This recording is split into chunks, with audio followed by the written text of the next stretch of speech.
Бүх зүйл Бурханаас эхлэлтэй.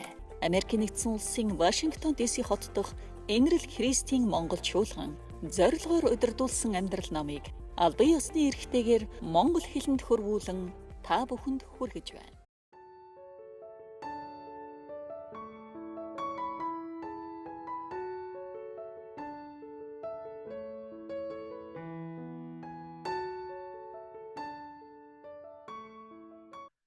За бид нар зорилгоор удирдуулсан амьдрал гэдэг ном үзэж байгаа. Тэгээд өнөөдөр 7 дугаар бүлгийг үзэх гэж байна. Тэгээд энэ 7 дугаар бүлгийг үзснээр энэ номын одоо эхний 1-р хэсэг нь одоо ингээд үндсэндээ дуусч байна гэсэн үг, тийм ээ. За тэгээд энэ 1-р хэсэг дээр одоо эхний энэ 7 бүлэг дээр юунд тухайгуулж байгаа вэ гэвэл Бурхны нүдээр харвал одоо Бурхны үүднээс бол хүний амьдрал гэж юу юм бэ гэдгийг одоо бид нар суралцж байна гэсэн үг, тийм ээ. За бид нар бүгдээрээ одоо ингээд ер нь хүний үүднээс хүний амьдрал гэж юу юм, тийм ээ.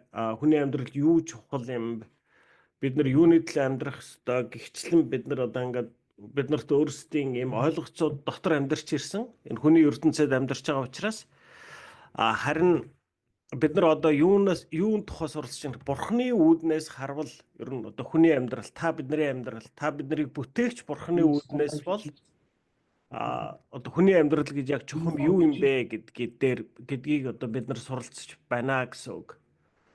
За тэгэхээр өөрөөр хэлбэл одоо энэ Бурхны үүднээс харвал ер нь одоо хүний амьдрал гэж юу юм бэ гэдгийг бид нар юу суралцсан байг бол за нэгдүгээрт одоо таныг юм уу намайг одоо энэ ертөнцид Бурхан төлөөж авчирсан, тийм ээ. Өөрөөр хэлбэл одоо энэ ертөнцийн суурийг тавихаас өмнө Бурхан одоо таныг юм уу намайг энэ ертөнцид авчирнаа гэж төлөвлөсөн. Тэгээ тэр одоо Бурханы хүсэл төлөвлөгөөний дагуу та бид нар энэ ертөнцид амьдарч байна гэж бид нар ойлгож байгаа, тийм ээ. За Бурхан хүсч төлөвлөөд биднийг энэ ертөнцид авчирсан. Тэгээ Бурхан одоо таныг намайг энэ ертөнцид хизээ хаан төрхийг, ямар эцэг ихтэй байхыг, ямар ах дүүстэй байхыг, ямар цаг үед, ямар нийгэмд, ямар үндэстэн болж төрөх, тийм ээ. Энэ бүх зүйлсүүдийг Бурхан сонгосон. Тэгээд Бурхан таныг намайг энэ ертөнцид авчираад одоо Бурхан та бидний хүн нэг бүрийг ерөөсө цорын ганц хувь бүтээсэн гэж бид нар суралцсан, тийм ээ. Ерөөсө одоо энэ ертөнцийн эхлэлээс ахуулаад энэ ертөнцийн төгсгөл хүртэл яг над шиг, яг тань шиг хүн гэж хизээч байгаагүй, бас байхгүй юм аа.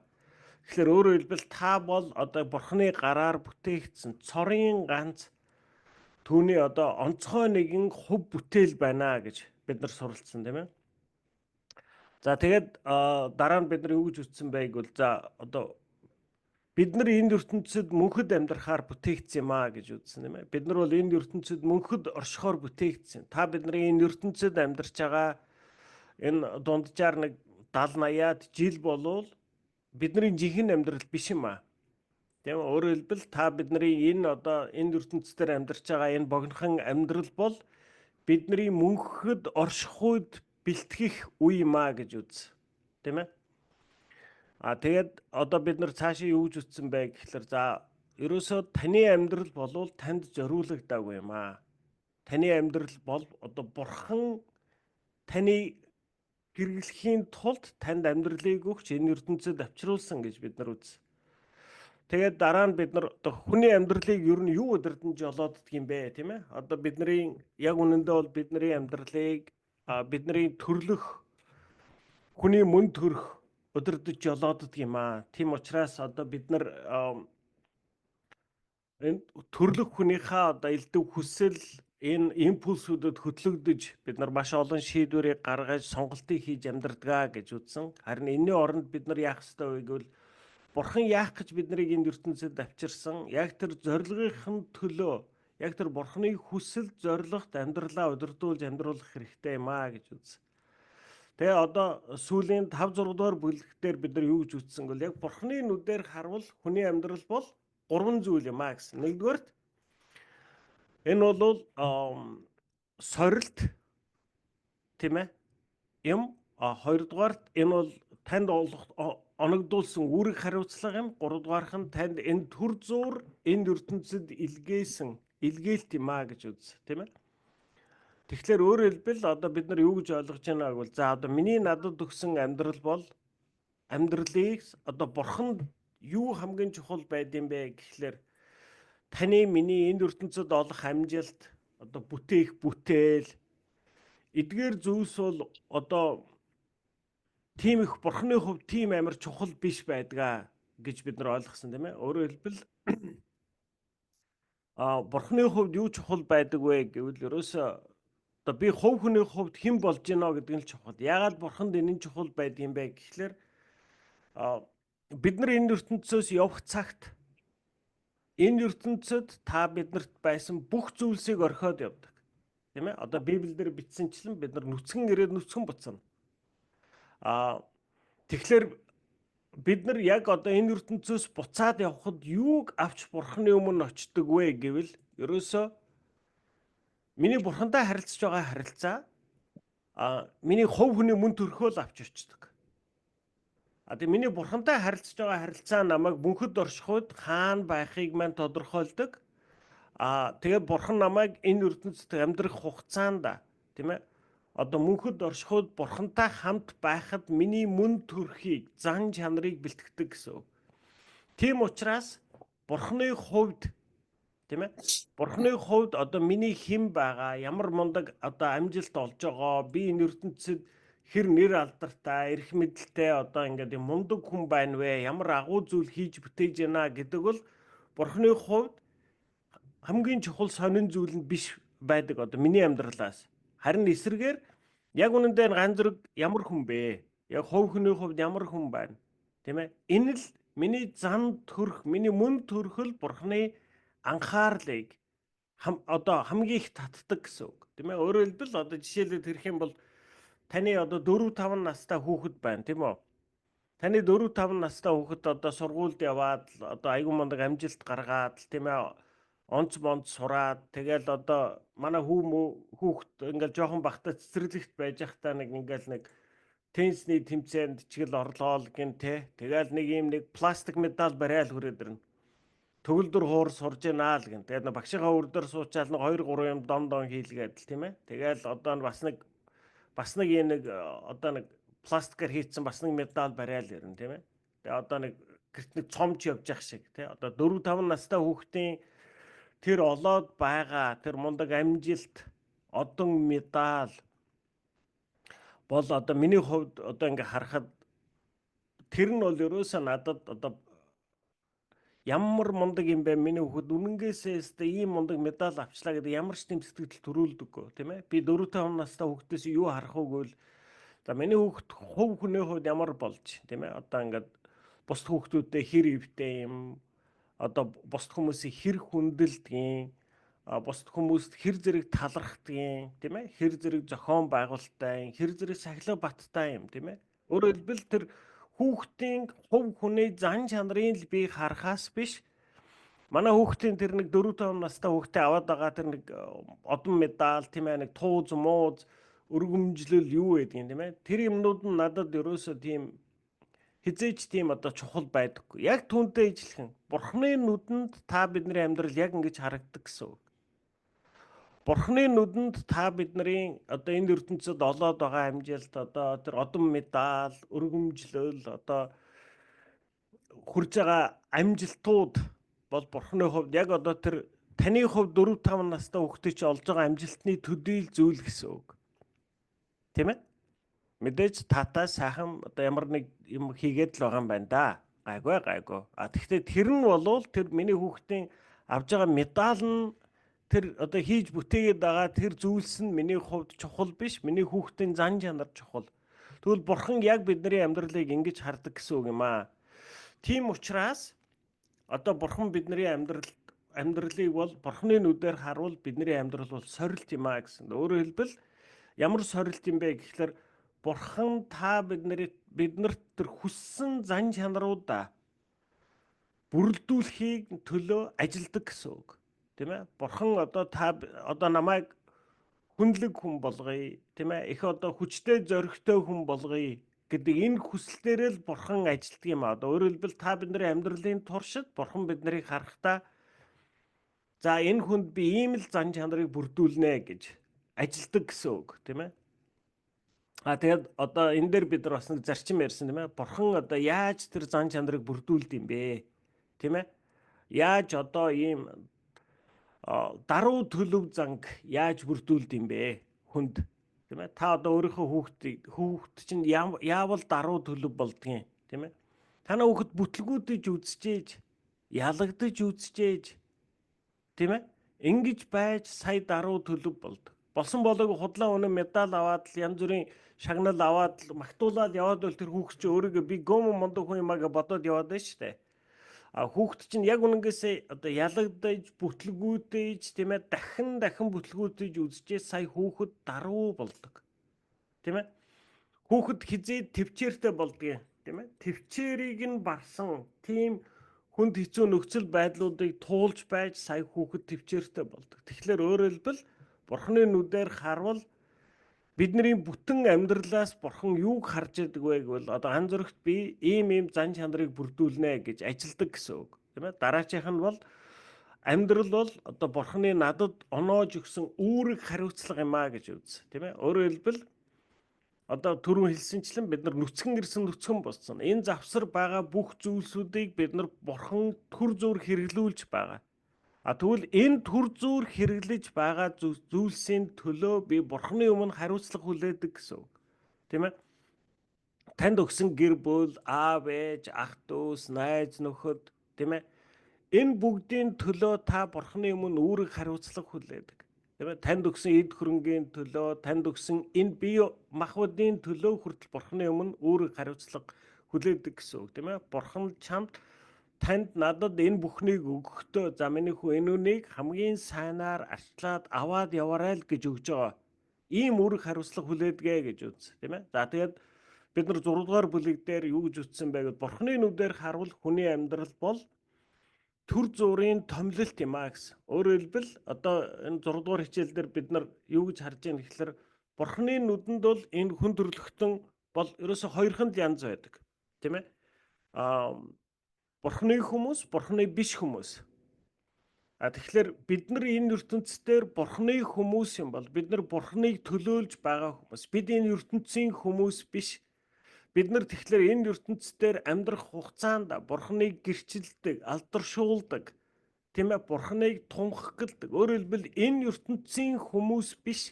Харин бурхны хүмүүс болж бурхныг төлөөлж амьдрах ийм одоо үүрэг хариуцлага томилолт оногдсон юм а гэж үзсэн. За тэг өнөөдөр энэ 7 дугаар өдрийг үзэх гэж байна. За тэг энэ хүртэл үзээд бид нар одоо бурхны нүдээр харуул хүний амьдрал гэж юу юм бэ гэдэг талаар бид нар энэ ойлголцоодыг авч богинохын хэмжээнд одоо ингээд суралцаж дуусч байна гэсэн үг. За 7 дугаар өдөр бүх зүйлсийн учир шалтгаан. За байж гараа би нэг дэлгэцээ ширлэх юм байна. Одоо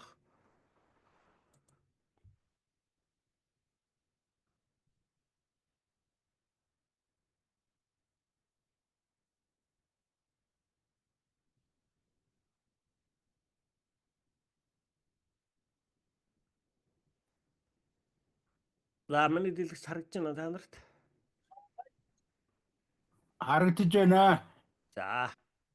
За 7 дугаар өдөр бүх зүйлсийн учир шалтгаан. За Ром 11:36-д учир нь бүх зүйлс гагцгүй бурхнаас л ирдэг. Бүх зүйлс түүний хүчээр амьдарч бүх зүйлс түүний алдрын төлөө оршдог гэсэн байна. Сургаалт өгс 16-4 эзэн бүх юмыг өөрийн зорилгын төлөө бүтээжээ гэж.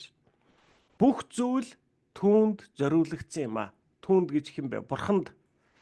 Энэ ертөнцийн туйлын зорилго бол бурхны алдрыг харуулах юм а. Бүх зүйлсийн танийч оршин байгаа шалтгаан бол энэ билээ. Бурхан бүх зүйлийг өөрийн алдрын төлөө бүтээсэн. Бурхны алдаргүйгээр энэ дэлхийд юу ч байхгүй байсан. Бурхны алдар гэж чухам юу юм бэ? Бурхны алдар бол тэр өөрөө билээ. Энэ бол түүний мөн чанар, чухал ач холбогдол, түүний авгаагийн гэрэлтэлт болон хүч чадлын илэрхийлэл хийгээд түүний оршихуйн дүр төрх билээ. Бурхны алдар бол түүний сайн сайхны болон бусад бүх төрлөх мөнх чанарынх нь илэрхийлэл юм а. Бурхны алдар хаана байна вэ? Та зүгээр л эргэн тойрноо хар. Бурхны бүтээсэн бүхий л зүйл ямар нэг байдлаар түүний алдрыг илэрхийлж байдаг. Бид түүний алдрыг хамгийн бичил микроорганизмаас эхлээд окторгой дах агуу сүүн зам, нар жаргахаас одод гариг, салхи шуурга, улирал хүртэл бүхий л зүйлээс л харах боломжтой. Бүтээгдсэн бүхий л зүйлс бидний алдрыг илэрхийлж байдаг. За өөрөөр хэлбэл одоо бид нар ингээ Бурхны алдар гэдэг өөрөөр хэлбэл энэ Бурхан бүх зүйлсийг өөрийн алдрын төлөө бүтээсэн юм а гэдэг энэ одоо бүлэг багхгүй юу? Тэгээ би энэний нэг Америкийн нэг телевизийн нэлээд нэртэй нэвтрүүлгэнд одоо ер нь бол бас энэ цагийн аягүй мундаг ухаантай хүн гэж тооцогддог нэг телевизийн нэвтрүүлгийн хөтлөгчтэй Рик Warren пастортай нэг ингээд уулзаад ярьсан байхгүй. Энэ номныхын тухай энэ зорилгоор өдөрдөөс амьдрал номны тухай ярьж байхдаа тэр хүн юу гэж хэлсэн гэхэлэр ингээ Бурхан ингээ бүх юм өөрийнхөө алдрын төлөө бүтээсэн юм уу? Энэ ямар амар нэр төр дуртай юм бэ гэж хэлсэн байхгүй. Тэ? Өөрөөр хэлбэл одоо ингээд тэр одоо энэ ертөнцийн хэмжүүрээр тэр их ухаантай хүн тийм ээ. Тэгээд ерөөсөө тэр одоо бүгдийг өөрийнхөө алдрын төлөө буюу одоо тэр нэг англиар glory гэж хэлж байгаа байхгүй юу? Тэрний төлөө бүтээсэн гэхэд тэр энэ ертөнцийн тэр мэрэгэн ухаантай хүнд энэ ойлгож юу гэж тусч байгааг бол энэ Бурхан амар нэр хүндэд дуртай юм байна шүү дээ. Өөрийгөө алдаршуулах гал юм хийгээд байд юм уу гэж хэлсэн байхгүй юу. Тэгээд яг одоо энэ бүлгийг тэр хүн хандаа тэгж хэлсэн юм аа. За тэгээд бид нар одоо энэ дээр бичигдсэн энэ одоо саяны хэсгээс бид нар тэр Бурханы алдар гэдгийг юу гэж ойлгох вэ гэж. Тэгээ Бурхан үнэхээр одоо амар нэр төр дуртай одоо тэр нь одоо тэр Бурханы алдар гэдэг нь энэ нэр төрийг нь одоо дурлж байгаа тэр сэтгэлийг хилээд байгаа мó. Өөрөөр хэлбэл одоо энэ ертөнцийн мэрэгэн хүмүүсийн ойлгож байгаа шиг одоо яг энэ өгүүлбэрийг тийм ээ. Бурхан одоо өөрийн алдрын төлөө бүхнийг бүтээсэн гэхлээр тийм ээ. За тэгвэл одоо энэ дэр ингэж хэлж ин л да. Бүтээгдсэн бүхий л зүйлс бидний бүтээгчийн алдрыг илэрхийлж байдаг гэж. Тийм ээ. Тэгэхээр өөрөөр хэлбэл би одоо ингэ зөв хамгийн энгийн жишээ авъя л да. За би одоо Toyota ундаг. Нэг Toyota машин ундаг байхгүй юу? За Toyota үйлдвэрийн машин. Тэгээ би ер нь л одоо өнөөдөр манад 2 машин байна. Хоёулаа Toyota. Тэгээ энэ урт талд одоо унж исэн уртлын 2 машин бас хоёулаа Toyota. Тэгээ би нэг одоо Toyota 2000 оны Toyota аваад би 2021 он хүртэл унсан. Одоо 21 жил би одоо тэр машиныг унсан байхгүй. Тэгээ бүр 400 одоо 30-40 мянган майл хүртэл явсан. Тэгээ одоо монголоор тэр чинь бараг 600 мянга 700 мянган километр шахуу хол зам туулсан байна шүү дээ тэр машинаар. Тэгээд би ер нь бол одоо ингээд Toyota унж үзээд энэ Toyota-г би өнөөдөр юу гэж хардаг бол үнэхээр сайн машин гэж боддог. Тийм ээ. Өөрөөр хэлбэл тэр машины одоо хийц те одоо ингээд за би өмнө нь би Америк машин унж үзсэн. Тэгээ машин яах вэ гэхлээр нэг тодорхой насанд хүрээд хэдэн жил болоод тэгээд жоохон урт майл яваад ирэхлээр нөгөө машин маань эвдрээд эхэлдэг. Нэг эвдрээд эхлэхлээр ингээл дахин эвдрээд бүр ерөөсө засал авдаггүй. Айгу тийм ядаргаатай байсан. Тэгээ би тэр 20 хэдэн жил би тэр Toyota унахад ер нь баг хизээч засвар хийлгээгүй. Ер нь л бол нэг одоо нэг тосын солиод л унаал яваад байснаас биш ерөөсө тэр машинд баг юу ч хийгээгүй. Тэгээ би өөрөөр хэлбэл энэ одоо энэ миний энэ амьдралын энэ одоо Toyota унж үзсэн туршлага юу харуулж байна гэвэл үнэхээр энэ Toyota гэдэг компани энэ машиныг үнэхээр сайн хийсдэм байна гэдгийг харуулж байна тийм үү? Би одоо ингээ магтаад ярьж штэ. За энэ маань би одоо ингээд энэ Toyota-г унж үзээд Toyota-г би ингэж магтаж бахархаж сайшаахтаа би юу хийж байна? Toyota-д алдрыг өргөж байна. Тийм ээ. Өөрөөр хэлбэл Toyota гэдэг компани хэр зэрэг мундаг юм бэ гэдг нь, хэр зэрэг сайн компани вэ гэдг нь түүний хийсэн машинуудаар нь дамжин харагдаж байна гэсэн. Тэгээ би тэр машиныг нь хэрглэж үзээд хэлж шít. Өө энэ Toyota бол үнэхээр мундаг машин шүү. Үнэхээр эдлгээтэй одоо аюу сайн машин аа гэж би одоо хэлж штэ. Тэгвэл яг түүнтэй ижилхэн Бурхан энэ ертөнцийг бүтээсэн. Маш нарийн, нийлмэл одоо ингээд үнэхээр одоо ингээд юун тэр Toyota машин тийм үү? Үнэхээр бүр хачин нарийн бүтээсэн. Тийм ээ. Тэгээ одоо ингээд би одоо ингээд Монголоос самар захаад авчруулсан одоо ингээд самар орой болоод унтахаас өмнө хэдэн самар цөмөд суудیں۔ Тэгээ тэр самрын нэг одоо нэг ийм жижигхэн бондгоор үр байж штэ. Тэр уг нь бол би цөмөд сууж ах биш. Тэр самрын үр газар унаад тэг газраас буцаагаад тэр одоо хуш гэдэг тэр том мод ургах тэр бүх програм, бүх амьдралын үрн тэр самрын тэр нэг модон ясан дотор байгаа тэр үр дотор агуулгадчих байгаа. Тийм ээ? Тэгэхээр өөрөөр хэлбэл энэ бүгдээс би юу хэлэх гээд байна гэхэлэр Бурхны алдар гэдэг бол ерөөсөө тэр бүтээсэн бүтээлүүдийг нь хараад хүн одоо яах нь бид нар энэ ертөнцийг хараад энэ бүтээсэн бүх бүтээлүүдийг нь хараад би одоо Toyota машиныг хараад энэ Toyota компани үнэхээр мундаг юм аа гэж хэлж байгаатай ижилхэн бид нар энэ хорвоо ертөнцийг хараад Бурхан гэж үнэхээр агуу юм аа гэж өөрийн эрэхгүй хэлэх байдалд хүрдэг. Энэ нь ингэж энэ одоо нөгөө бүтээлээс нь хараад Бурхныг ямар агуу гэж олж мэдэж байхдаа бид нар Бурханд алдрыг өргөдөг гэсэн. Тэгэхээр өөрөөр хэлбэл Бурхан энэ ертөнцийг одоо ингээд өөрийн хүслээр бүтээж штэ. Тэгээд ерөөсөө Бурхан энийг бүтээгээд тэр Бурхны бүтээлийг харахтаа л бид нар Бурхан гэдэг үнэхээр агуу юм байна. Бурхан гэдэг бол үнэхээр бүхнийг мэддэг, бүхнийг чаддаг. Тэр энэ ертөнцийг ямар агуу гайхамшигтайгаар бүтээсэн байна. Тийм ээ? Энэ бол Бурханы алдрыг өргөж байна гэсэн үг юм аа. Тэгээ Бурханы алдар гэдэг бол бүтээгдсэн бүхий л зүйлс бидний бүтээгчийн алдрыг илэрхийлж байдаг. Бид байгаль ертөнцөөс Бурхан бол хүчирхэг. Тэрээр олон төрлийн зүйлсийг таашаад гоо үзэсгэлэн дуртай. Нарийн зохион байгуулалттай, мэрэгэн бас бүтээлч чанартайг харж болно. Библи дуулал номын 19-ийн 1-т Тэнгэр огторгүй нь Бурханы алдрыг тунхаглаж байна гэж бичсэн байдаг.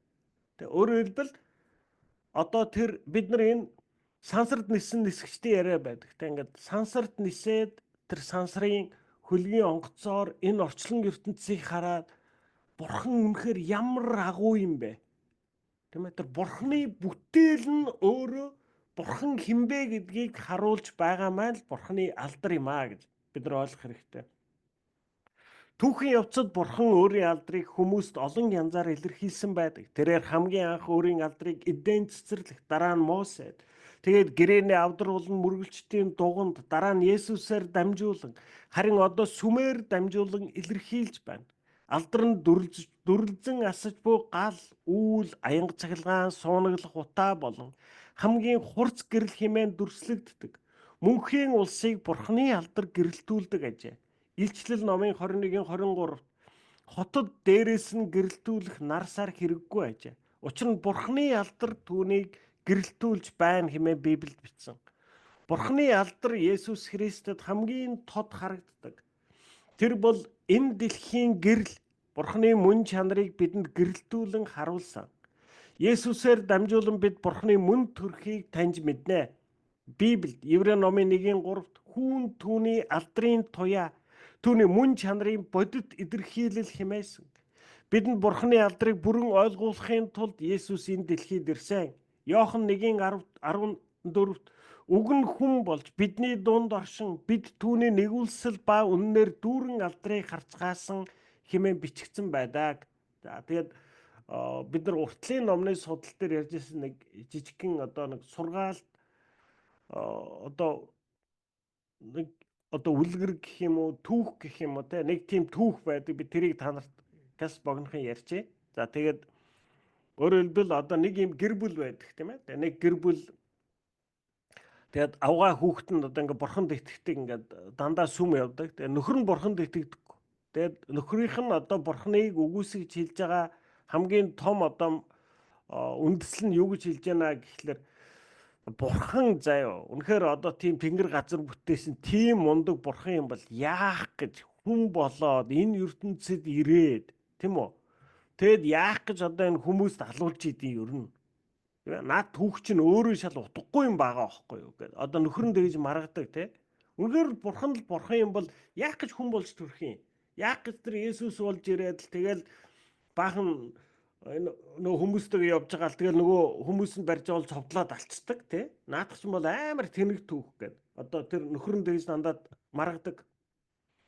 Тэгээд нэг өвөл одоо ингээд эхнэр хүүхэд нь ингээд нөгөө юу руу явцсан сүм явцсан одоо бүтэн сайн ээ. Тэгээд нөгөө нөхөр нь ингээд гэртээ байж байгаад харсан чинь амар их цас орж ийн гинэ. Тэгээд айгүй их цас ороод тэгээд ингээд байжсэн чинь ингээд сүрэг нугас одоо тэдний хашаан дотор буугаад ирсэн. Одоо ингээд зэрлэг нугаснууд нисэж явж байгаад ингээд амар их цас ороод болохоор нөгөөдөл чинь нисэж чадахгүй. Тэгээд нөгөө яг нөгөө айлын гадаа ингээд гадна талын талбайгаар дүүрэн ингээд нугаснууд буучихсан. Тэг ингээд цонхоор хараад ахлаар за одоо ингээд энэ нугаснууд ингэж гадаа суусаар байгаа цасан дарагдах юм бол ер нь бид нэг хөлдөж өгөх юм байна. Одоо ингээд цүрэг нугас одоо ингээд нүүрэн дээр нь одоо хөлдөж өгөх нь байна шүү дээ. Тэгэд маньхуу ингээд харчаад за одоо гээд тэгэд нөгөө нэг тэднийх өөрөө бахан тижимэл нугастай. Тэгээд тэр нь ингээд айгүй том амбар байгаа гэж байгаа байхгүй юу. Тэгээд нөгөө амбар лууга амбарынхаа хаалгыг нээчээд за одоо ийшээгээ нөгөө нугаснууд орчвол одоо нөгөө нугаснууд чинь тэр одоо цасан дунд нисч чадахгүй тэгээд тэр цасан дарагдаад хөлдөж өгчихгүй байх одоо нэг өсөндөө нугаснуудад аврагдах зам нь амбар байж байгаа. Тэгээд амбарынхаа хаалгыг нээгээд тэгсэн чи одоо нугаснууд очтдоггүй гэнэ. Тэгээд нөгөө чи ингээд дунд нь орчоо нөгөө нугаснуудыг чи ингээд одоо нэг цахаас нь ингээд туух гэхлээр нөгөөдөл нь ерөөсөө тэр юу амбар явах нөгөөдхөөс чинь зүхтаа бүр тал тийшээ тар зүхтаагаад бүр ингээд бүр цөхрөнгөө барж байгаа байхгүй нөгөө хүн чинь. Тэгээ яг тэгж яхтаа одоо нөгөө хүн чинь би одоо ингээд нэг хитгэн мөчч болтгоо яг ингээд нугас болчдөг болвол тийм ээ. Хэрвээ би одоо яг нугас байгаад нугасны хилээр одоо хүүшээ ийшээ амбар руу орчоо цөмөрөө гэвэл энэ нугаснууд бүгдээрээ аврагдах боломжтой байна. Тийм ээ гэж бодсон гинэ. Яг тэр мөчөд тэр хүн Есүс бурхан яагаад хүн болж энэ ертөнцид ирсэн бэ? Тийм ээ? Яагаад бол хүн төрлөختөн өнөөдөр бурханыг мэдхгүй учраас мөхөл рүүгээ явж хүмүүс та бид нар хэрв Есүсийг мэдхгүй энэ ертөнцөөс явах юм бол бид нар мөнхийн харанхуй руу явна. Бид нар бүгдээрээ мөхөл рүүгээ явж байгаа. Өнөөдөр бид нар ингээл эргэн тойрондоо сайн сайхан юм хараад баярлаад айгүй сайхан амьдраад байгаа юм шиг. Уучлаарай хэсэгхэн хугацааны дараагаар бидний амьдрал дуусахад бид нар мөнхийн харанхуй руу явж байгаа хүмүүс. Тэгвэл Есүс биднэрт авралын замыг бэлдсэн. Үгүй ган зөргөө, үгүй оюун бэлгээ, үгүй балжаа. Чи тэр харанхуй руу явчих хэрэггүй. Энд аврал байгаа. Чи зүгээр ийшээ л явчих. Тийм ээ? Тэгээд бурхан хүмүүст авралын замыг нээж өгсөн чи хинч яг тэр нугаснууд шиг ойлгодог. Тийм учраас тэр хүмүүст ойлгуулахын тулд тэр хүмүүсийн дунд бурхан өөрөө хүн болж ирээд тийм ээ. Одоо яг тэр нугаснуудад нугасны хилээр тайлбарлаж өгж байгаа шиг бурхан өөрөө энэ ертөнцид ирж бурханыг одоо хүмүүс биднэрт бурханыг таниулсан. Тийм учраас одоо хэлж шít бурханы алдар Есүс Христэд хамгийн тод харагддаг. Есүсээр дамжуулан бид бурханы мөн төрхийг таньж мэднэ. Тийм ээ. Есүсийг мэдхэд бид нар бурхан гэж яг үнэндээ хин юм бэ? Бурхан юунд дуртай, юу зөв гэж үздэг, юу буруу гэж үздэг. Бурхан Есүс биднийг энэ амьдралаа яаж амьдрал гэж одоо бурхан биднийг энэ ертөнцид өгөгдсөн энэ богинохон амьдралаа яаж амьдрал гэж хүсэж байгаа юм. Тийм ээ? Бид нар одоо саяны 7 хичээл дээр үзэж байгаа шиг Бурхан биднэрт хандаад хэлж байгаа байхгүй. Ганцргоо чи өөрийнхөө амьдралыг харахтаа өө миний амьдрал би яасан ч яах вэ гэж бодож байна. Тийм ээ? Чи энэ ертөнцийн хэв маягт орчихсон. Ерөөсө би энэ ертөнцид миний амьд явж байгаа гол одоо утга учир бол ерөөсө хүний иддгийг идэж уудгийг ууж хүнээс дутхгүй сайхан аз жаргалтай амьдраад айгу мундаг одоо амжилттай болох нь л одоо миний амьдралын утга учир гэж чи бодоод байна. Тэгээ бурхан надад хэлж байгаа үгүй чи буруу бодоод байна. Чи шал буруу зүйл ойлгож хов хоосон солонго шиг зэрэглээ шиг зүйлийн хойноос хөөцөлдөж амьдралаа үрээд байна. Битгий тгээ. Хүний амьдрал гэдэг чинь ийм юм аа. Чиний ертөнц дээрх амьдрал бол зүгээр л чиний бүх амьдрал биш, чи мөнхөөр шахуурул явж байгаа хүн. Тийм ээ? Тэгээ бурхан надад одоо энэ бүгдийг хэлж өгж байна гэсэн үг, тийм ээ? Тэгэхээр Есүс ирж байж бид нар сая бурханыг таньж мэдсэн. Есүсийн үгээс бид нар бурхан гэж хийм бэ? Юуг сайн, юуг буруу гэж үздэг юм. Бид нар юуг чухал гэж үзэх юм, юуг чухал биш гэж үзэх юм гэдгийг л бид нар Есүсээр дамжуулж ээж бид нар сая бурхантай холбоотой болж бурханы хүслийг таньж мэддэг болж байна гэсэн. Та нар Наполеон Бонапартыг сонссон тийм ээ? Одоо ингээ Францын император байлаа. За. Тэр хүн бол үнэхээр одоо бас амар одоо эгүү жижигхэн биетэй одоо намхан хүн байсан шүү дээ. За тэгээд тэр хүн бол ерөөсөө одоо ингээд одоо Францын армийг удирдаад одоо Европыг ер нь бол одоо ингээд баг бүрэн эзэмс одоо эзэлсэн тийм ээ. За тэгээд Наполеон Бонапартын одоо нэг ягаад тэр хүн одоо тийм мундаг амжилт олчихвоо гэвэл Наполеон Бонапарт хүнийг маш сайн мэддэг хүн байсан гэж байгаа байхгүй. Тэг хүмүүсийн хүнтэй ярихдаа яг хүний аргыг олж чаддаг. Хүнийг өөрийнхөө талд татаж чаддаг. Хүмүүсийг удирдаад өөрийгөө дагуулж чаддаг. Тэгэд юу гэлээ би одоо хэрэг андуураг бол баг цээжээрээ тэр 40 мянган цэргийг овг нэртэй мэддэг байсан гэж байгаа байхгүй. Наполеон Бонапарт. Тэгээд одоо ингээд та ингээд өөрийгөө төсөөлөд та ингээд одоо Наполеон Бонапартын цэрэг заяа. Одоо дэлхийн хамгийн тухайн цаг үеийн дэлхийн хамгийн хүчтэй армийн хамгийн хүчтэй удирдагч одоо таны хаан хамгийн алдартай хүн. Тэгээд таны урдуур өнгөрөхдөө хой ганцргоо сайн уу гэд өнгөрвөл та яах вэ? Хөх миний эзэн, миний хаан, миний одоо император намайг нэрээр минь мэддэг. Тэгээ би энэ хүний төлөө бол би ерөөсө хэлсэн бүгдийг нь очиж хийдэг тийм ээ. Тэгэхээр одоо Наполеон Бонапарт бол амар тийм хүнийг нэвч мэддэг хүн байсан ба. Тэгээ тэр хүн одоо Есүсийн тухай юу гэж хэлсэн бэ гэхлээр Библи уншаад Наполеон юу гэж хэлсэн гэхлээр Есүс хүн байгаагүй гэж. Тэ? Өөрөөр хэлбэл одоо Наполеон юу гэж хэлсэн гэхлээр Есүс бол хүн байгаагүй шүү. Тэр бол бурхан байсан. Тэ? Яагаад гэвэл би хүнийг мэднэ. Хүн Есүс шиг байдаггүй. Тийм ээ? Одоо ингээл бид нар шинэ гэрээн дээрээс эхний 4 ном дээрээс Есүсийн амьдралыг уншиж байгаа. Тийм ээ? Одоо ингээд ялваа асуудалд яаж хандж гин одоо тэр хүмүүстэй ингэж ярьлаа, энэ хүнд ингэж хэллээ гэдэг ингээд яг тэр одоо яг тэмдэглэл шиг түүний амьдралын тэр 3 жилийн үйлчлэлийн тэмдэглэлийг бид нар уншиж байгаа. Тэгээ тэрийг уншаад одоо Наполеон юу гэж харж байгаа гэхээр энэ Есүс бол хэрвээ хүн байсан бол энэ зүйлд ингэж хандахгүй. Тэ? Өөрөөр хандна. Энэ одоо Есүс бол бүх зүйлд маш өөрөөр хандсан. Тэгэхээр энэ бол хүн биш. Хүн ийм байдаггүй маа гэж хэлсэн байна. Тийм ээ? Тэгэхээр бид нар одоо саяны ишлээс юу гэж харж байна гэвэл Еврей 1:3 дээр хүн түүний алдрын туяа түүний мөн чанарын бодит илэрхийлэл юм а гэж. Тийм ээ? Өөрөөр хэлбэл бид нар Есүсээс Бурхныг гэж хэн байдгийг Есүсээр дамжиж бид нар Бурхныг таньж мэдэж Бурхантай харилцах боломжтой болсон гэсэн үг. Бурхны төрөлхийн алдар бол тэрээр Бурхан тул түүнд оршдог. Бурхны алдар бол түүний мөн чанар гэсэн үг. Бид нарыг илүү хурц гэрэлтүүлж үл чадахын адилаар Бурхны алдарт юу ч нэмж үл чадах ажээ. Харин бид түүний алдрыг таньж мэдэх, түүний алдрыг дээдлэн хүндэтгэх, түүний алдрыг тунхаглах, түүний алдрыг магтах, түүний алдрын тусгал болох бас түүний алдрын төлөө амьдрахаар тушаагдсан билээ. Яагаад вэ гэж юу? Учир нь Бурхан үүнийг хүртэх ёстой учраас тэр. Бид боломжит бүхий л хүндэл магтаал алдрыг түүнд өргөх ёстой. Тэрээр орчлон ертөнцийн бүхий л зүйлсийг бүтээсэн тул мөн бүхий л алдар магтаалыг хүртэх зохистой билээ. Библиэд Илчлэл 4:11 бидний эзэн ба Бурхан минь ээ. Та алдар хүндлэл эрх мэдлийг авах нь зохистой. Учир нь та бүх юмсыг бүтээсэн билээ. Бид нар энэ ертөнцийн энэ амьдралыг харахтаа Бурхан үүнийг бүтээсэн учраас Бурхан ямар агуу юм бэ гэж магтан дуулж байгаа маань. Тийм ээ?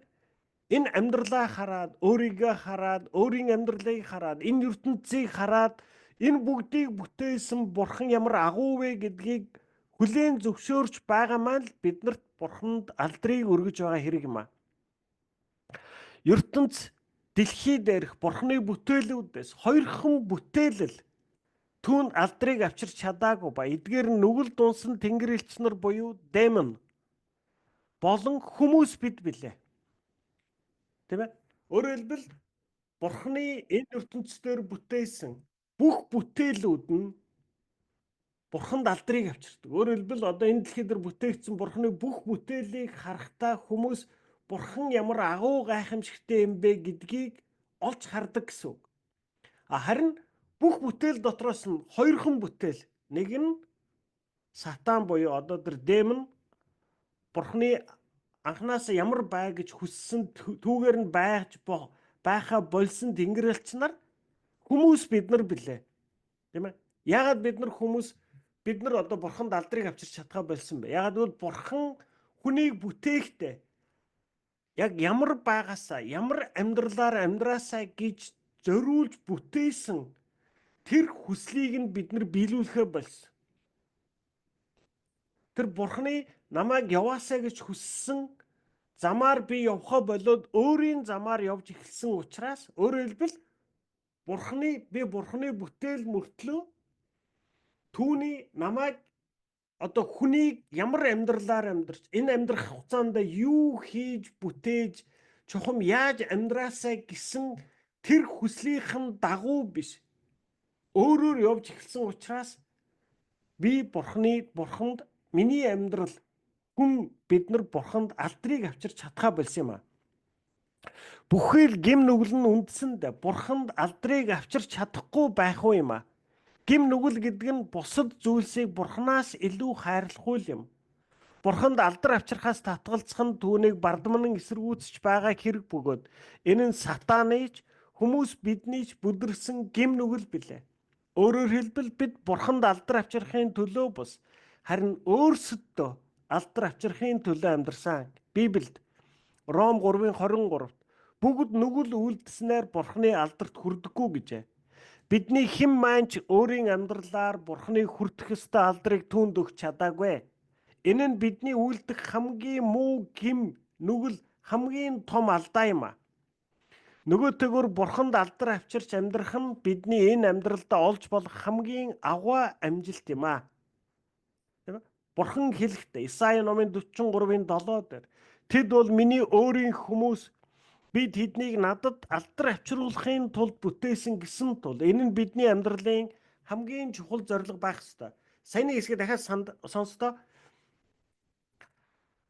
Өөрөөр хэлбэл хүмүүс бид нар тийм ээ өөрийн амьдралаар одоо яг тэр Бурханы хүслийн дагуу тийм ээ Бурхан надаас та өөрийн хүүхдийг миний хүү ингэж л амьдраасаа ийм хүн байгаасаа ингэж альва зүйлд ингэж хандаасаа тийм ээ амьдралдаа ингэж хандаасаа хүмүүстэй ингэж харилцаасаа гэдэг ийм хүсэл таны дотор байгаа шүү дээ тийм ээ хүн өөрийн хүүхдийг харахтаа миний хүү нэг ийм хүн болоод ингэж сайхан амьдрчаасаа энийг ингэ хийчээсээ энэ мөнгө төгрөгөндөө ингэж хандаасаа гэр орноо нэг ингэж аваад явчаасаа одоо эхнэр хүүхдтэйгээ ингэж харилцдаг байгаасаа тийм ээ. Тэгээ бид нар бүгдээрээ л ингэж хүсдэг. Тэгээ түүнийгээч бид нар хүүхдүүдэд дандаа хэлдэг. Миний хүү бити ингээ, миний хүү ингээрээ тийм ээ. Бурхан яг адилхан үнийг хийдэг. Таны хүүхэд таны хүссэн шиг таны хилээд байгааг сонсохгүй өөрийн дураар өөрийн их толгой гаргаад өөрөө их мэдээд тийм ээ ингээд буруу замаар явж будаа тээж эхэлдэг. Тэгвэл хүмүүс бид нар яг бурхны өмнө яг л ингэж амьдарч байна гэсэн үг. Тийм ээ. Тэгэд энэ дээр юу гэж юм гэхэлэр бидний үлдэх хамгийн муу гим нүгэл хамгийн том алдаа бол тийм ээ. Бурхан надаа ингээд сануулад хилээд байгаа зүйлсийг хийхгүй зөрж амьдарч байгаа маань өөрийн толгоогоор, өөрийн их мэдлэр, өөрийн бардам зангаар хандж байгаа хандлага маань бидний Бурханы өмнө үлдэж байгаа хамгийн муу гим нүгэл хамгийн том алдаа юм аа. Таны хүүхэд таныг гомдоож чадах хамгийн том гомдолт юу вэ? Та өөрийнхөө хүүхдэд миний хүү бити ингээ наадах чинь буруу зам шүү. Өөдөөс чинь таны хүүхэд бити олон юм яриад. Таны мэддэг юм гэж байхгүй. Энэ миний зөв гэд зөрөөд хийж байвал энэ л таныг хамгийн гүнзгий гомдооно. Миний хүүхэд намайг өөрийнхөө аав гэж үзэхгүй байна. Миний хүүхэд миний үгийг хайхрахгүй байна. Би өөрийн хүүхдэд хамгал чин зүрхнээсээ таслаад өгч байхад энэ хүүхэд миний энэ чин зүрхнээс таслаад өгж байгаа зүрх сэтгэл дээр маань гიშгээд гарч байна гэдэг болвол таны хүүхдийн танд хийж бол хамгийн том гэм нүгэл ерөөсөө энэ. Нөгөөтэйгүр хэрв та хүүхдтэй миний хүү бити ингэрээ ингүүл болдгоо маа гэж хэлэхэд сонсоод за байж ааваа би тэгвэл одоо ийм асуудал миний өмнө тулгараад байна. Би тэгвэл энд яаж хандах юм? Тэгээ би энийг чадахгүй байна. Та надад туслаач тийм ээ. Энэ бол таны хүүхдийн танд өгч чадах хамгийн том баяр хөөр. Тэгвэл Бурхны хувьд яг ийм л байдаг гэсэн үг. Бид нар бодохдоо миний хамгийн том нүгэл бол одоо би оюун бэлгийг элдвээр дормжилсан маань одоо хамгийн том нүгэл юм аа.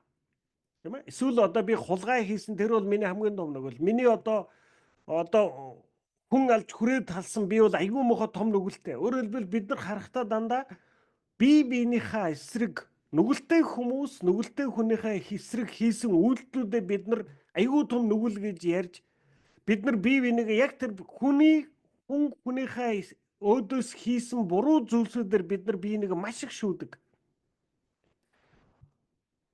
Тэр нүгэлтэй хүмүүсийн биеиндээ хийж байгаагаас илүү бидний Бурхны өмнө үлдэж байгаа Бурхныг Бурхан гэж үзэхгүй байгаа маань хамгийн том нүгэл юм шүү. Тийм ээ? Би одоо ингээ харахтаа энэ хүн бол одоо хүн алсан, хулгай хийсэн, айгүй мухан нүгэлтэй хөө. Би бол харин тийм биш ээ. Би бол харин ёстой гайгүй штэ. Би ерөөсөө тэгдэггүй. Уучлаарай. Бурхны нүдний өмнө таны хамгийн том нүгэл бол Бурхныг Бурхан гэж үзэж түүнийг хүндлэхгүй, түүнд алдрыг өргөхгүй, тийм ээ? Түүний хүслийн дагуу явахгүй, өөрийн бардам зангаар, их толгоогоор, тийм ээ? Библиэлд Ром номдэр тэгж бичсэн байдаг. Тэд өөрсдөө мэрэгэн гэж бодовчиг, мунхарч тэдний хийж байгаа үйлдэл болгоно нь буруу мунхаг болсон гэж. Тийм ээ? Тэгэхээр бидний Бурхны өмнө үлдэж болох хамгийн том нүгэл энэ бас Бурханд алдар авчирч амьдрах нь бидний энэ амьдралдаа олж болох хамгийн аваа амжилт юм а гэсэн. Тийм ээ? Тэгээ өөрөөр хэлбэл өнөөдөр бид нар одоо итгэгч болоод ер нь хаашаа явах гээд байгаа хүмүүс вэ гэвэл өнөөдөр хүртэл та бид нар амьдрч ирэхтэй. Одоо яг тэр нэг одоо би тэр хүүхдийг дүрсэлж хэлж байгаа шиг тийм ээ. Одоо та өөрийн хүүхдэд миний хүү бити ингэж яваарай, ингэж явж болдгоо маа. Тэ энийг миний хүү одоо хийвэл буруу юмд хүрнэ, тийм ээ. Чи өөрийгөө одоо ингэж би чамаас хамаагүй илүү урт амьдрал туулчихсан. Би одоо чиний хийж байгаа наад алдаа болгоны чи би хийгээд үзсэн. Миний хөө энэ нь ингэж хандаж болдгоо маа. Чи өнөөдөр нэг жоохон амжилт олцоод чи айгүй одоо ингэж өөрийгөө айгүй өндөр сэтгэлдэлтэй болчиход байна. Наа чин тийм биш шүү. Амьдрал ингэж явдггүй маа. Чиний өнөөдөр бүтэлтэй мундаг байгаа чинь чиний гавьяа биш. Бас эн чинь дандаа ийм байна ч гэсэн үг биш. Эн чинь нурах, унах өдөр байдгийм аа. Тийм ээ? Миний хүү битгий ингэж яв. Та өөрийн хүүхдэд чин зүрхнээсээ таслаад хэлж байгаа үгийг тань хүүхд чинь сонсож, даагаж, хүндэлж, тантай асууж, ярилцаж, хуваалцаж, таны үгийн дагуу алхах нь таны хүүхдийн танд өгч чадах хамгийн том хайрын илэрхийлэл, баяр хөөр юм. Харин таны үгийг хэлэхлээр сонссон ч сонсоогүй юм шиг. Өөрийн бардам зан, өөрийн бодолтой бүр дүүрчихсэн. Таны үгийг ерөөсө хилээд байгаа үг нь ерөөсө тэр хүүхдийн зүрхэнд хүрдэггүй. Чихэндээ ч тогтдоггүй. Таны үгийг ерөөсө сонсоогүй юм шиг, мэдээгүй юм шиг, хараагүй юм шиг өнгөрөөд тэгээ өөрийн жижигхэн богино бодлоор, өөрийн жижигхэн бардам зүрхээр энэ ертөнцийн амьдрал дундуур таныг гомдоож, өөр олон хүмүүсийг гомдоож алхаж яваа тэр хүүхдийн амьдрал болвол таны зүрхийг хамгийн гүнзгий шархлуулна. Бид нар Бурханы өмнө яг ингэж амьдардаг гэсэн үг. Тийм ээ? Тэгэхээр бид нар яг ингэж амьдарч ирсэн. Бид нар одоо ингэ том толгойтой, өөрөө өөрсдөө айгу мундаг гэж боддог. Өөрийнхөө амьдрал тохиолдож байгаа бүх сайн зүйлсүүдийг миний гавьяа. Би ухаантай учраас, би мундаг учраас, би их онцгой хувь тавилантай, их өндөр заяатай хүн учраас би ингэж яваа юм. Бүтлгүй болчих юм бол надаас болоогүй. Би сайн хүн штэ. Энэ оюунаас болсон, энэ сэлигээс болсон, энэ ангаагаас болсон. Энэ одноо л намайг хорлцсон. Эднэр байгаагүй бол би бол яг баллаад өгөх байсан. Тийм ээ? Тэгээ бүр эзэн олдохгүй сүлдө бурхан дандан тий. Та яасан надад хайртай гэсэн яасан. Одоо хайртай бол тэгээ яагаад намайг өнөөдөр ийм байдалд хүргэж байгаа юм тийм ээ? Бид нар ингэж амьдардаг. Өнөөдөр хүртэл бид нар ингэж амьдарч ирж байгаа. Тэгвэл өнөөдөр энэ одоо бурханы хүслийн дагуу тийм ээ? Бурхан намайг анх бүтээгээд энэ ертөнцид амьдрахтаа намайг одоо өөртөө ямар харилцаатай байгаасаа гэж хүссэн. Тэ? Хүмүүстэй ямар харилцаатай байгаасаа гэж хүссэн. Амьдралд яаж хандаасаа гэж хүссэн. Тэр хүслүүдийг нь таньж мэдээд Бурханы тэр хүслийн дагуу, өөрийн хүслийн дагуу, Бурханы хүслийн дагуу амьдрах үед бид нар сая Бурханд миний амьдрал, таны амьдрал Бурханд алдрыг авчирдаг гэсэн үг юм аа. За тэгээ өнөөдрийн хичээлийг энд хүрээд зогсъё. Бид нар ингээд талд нь орлоо. Тэгээд дараачийн 7 хоногт үргэлжлүүлээд дуусгая. Тэгээд ерөнхийдөө болвол энэ эхний 7 бүлгээс бүлэг дээрээс бид нар ер нь ингээд өөрийн амьдралыг харах ойлголцоо зөв цэг дээр аваачвал энээс хойших бүлгүүдийг ойлгоход хамаагүй хялбар болох юм аа. Тийм ээ? Өөрөөр хэлбэл яагаад бид нар өнөөдөр Бурханы үгийг ойлгоход, Бурханы үгийг дагаж амьдрахад хэцүү байдгийм бэ? Яагаад энэ нь айгүйх асуудалтай? Яагаад бидний итгэлийн амьдрал ингээд ерөөсө бид нар унаад, тусаад, бүдрээд л учрыг нь олохгүй амьдраад байдгийм бэ гэвэл бидний Бурханыг хардаг хараа. Бурхан таны амьдралаас юуг чухал гэж үздэг? Юуг сайн, юуг муу гэж үздгийг бид нар яг тэр зөв төсөөлөл биднэрт байдаг. Бид нар яаж ханддаггүй гэхэлэр миний бодлоор, миний хүслээр, миний амьдралд сайн зүйлийг л Бурхан бас хүсэх ёстой л гэж бодоод байдаг. Тийм ээ? Бид нар энэ ертөнцийн хүмүүс, энэ ертөнцийн одоо хэм маягийн дагуу хэлбэршчихсэн энэ ертөнцийн одоо мэрэгэн гэж хэлэгдэх тэр мунхаг ухааны халдвар авсан хүмүүс учраас, түүгээр өвчтөй хүмүүс учраас бид нар юу гэж хардаг гэвэл энэ ертөнцид надад нэр алдар, эрх мэдэл, эд баялгал хамгийн чухал. Энэ ертөнцид амжилт хамгийн чухал. Тэгэхээр би нэгэнд энэ зүйлс надад чухал юм чинь Бурхан надад үүнийг өгөх ёстой гэж бид нар хандж эхэлдэг. Тэгээ Бурханаар түүнийг өөртөө өгүүлэх гэж оролдож эхэлдэг. Тийм ээ? Өнгөрсөн бүх залбирлын амьдралаа хар л да. Юун тухай хамгийн их залбирсан бэ? Өөрийнхөө төлөө. Өөрийн бодлоор энэ ертөнцид танд хэрэгтэй зүйлсийн төлөө бид нар дандаа чичирч зуурч, гуйж, говшиж, тунирхаж, айлгах гэж оролдож, эсвэл бурхантай бүр одоо ингээд нөгөө наймаалцах гэж оролдож амьдарч ирсэн. Бурхан минь надад та миний ажлыг л бүтээгээд өгч. Тэгээ би өстө танд ёстой нэрс өмнө таслахгүй. Бурхан минь надад энэ мөнгийг л өгч. Тэгвэл би танд 11-ийг ёстой таслахгүй. Тийм ээ? Бурханыг хахуулдаж байж бид нар өөрийн хүслийг биелүүлэх гэж амьдарч ирсэн. Тэгэхээр энэ маань бидний маш том нүгэл юм аа. Энэ бол маш буруу хандлага юм аа. Бид нар хүний нүдээр Бурханыг харж ийн, хүний хүслийн үүднээс өөрийн амьдралдаа юу чухлыг харж байна. Тэгвэл бид нар энэ номноос, энэ Библиэс, энэ Бурханы үгээс бид нар юу гэж ойлгох гээд байгаа юм гэхээр Бурханы үүднээс миний амьдралд яг үнэндээ юу чухал юм бэ? Бид нар сая суралцлаа шүү. Та бид нар энэ ертөнцөөс явхад юу ч авч очихгүй. Тийм ээ? Бид нар ерөөсөө мөнх оршихуйд бидний бариад очих зүйл бол миний Бурхантай харилцаж байгаа харилцаа, миний зан төрхийг л авч очдог. Тэгэхээр Бурхан миний амьдралыг харахтаа мөнх оршихуйд миний авч очих зүйл дээр л Бурхан хамгийн их анхаардаг гэсэн. Миний энэ ертөнцид орхиод явчих тэр нэр алдар, эд хөрөн, эрх мэдэл болвол Бурханд нэгдүгüүрт биш. Тийм ээ? Харин Бурхан нэгдүгüүрт миний Бурхантай харилцаж байгаа харилцаа, миний мөн төрх ямар байна гэдг л Бурхан хамгийн чухал.